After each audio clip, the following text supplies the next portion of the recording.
নিজেকে থামান। হ্যাঁ, আপনাকেই বলছি, নিজেকে থামান। জোর করে শক্ত হতে যাবেন না।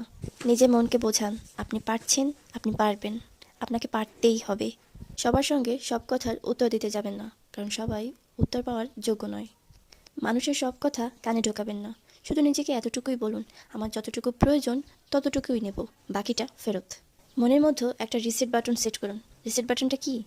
বলছি, রিসেট বাটনটা হলো 5 মিনিট গভীর শ্বাস নিন এবং মুখ বন্ধ রেখে শান্ত থাকুন।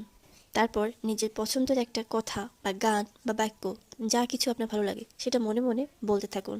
এটাই হলো রিসেট বাটন। আরও একটা বিষয় সবসময় খেয়াল রাখবেন, নিজেকে কখনো অন্যের কাছে ব্যাখ্যা দিতে যাবেন না। আপনি যত বেশি নেগেটিভ মানুষের কাছে নিজেকে ব্যাখ্যা দিতে যাবেন, আপনি তত বেশি ক্লান্ত হয়ে পড়বেন এবং যার ফলাফল কখনোই ভালো হবে না। কথার জবাব কথায় নয়, কাজ দিয়ে দিন। অর্থাৎ আপনার কাজের মাধ্যমে সেটাকে প্রমাণ করুন। আপনার ধৈর্য, আপনার সময় এবং আপনার নিরাপত্তার মাধ্যমে কথার সঠিক জবাব দিন। নিরাপদ একজন মানুষ খুঁজুন, যার কাছে সব কিছু বলতে পারবেন, যার কাছে আপনি সেফ, যার কাছে সব কথা বলা যায় এবং বিশ্বাস করা যায়। এমন মানুষ খুঁজুন, তাকে হয়তোবা বললে আপনার কিছুটা হলেও হালকা লাগবে। নিজেকে এতটুকু বোঝান, কোনো কিছু স্থায়ী না, সময় বদলাবে, আপনি আরও শক্ত হবেন।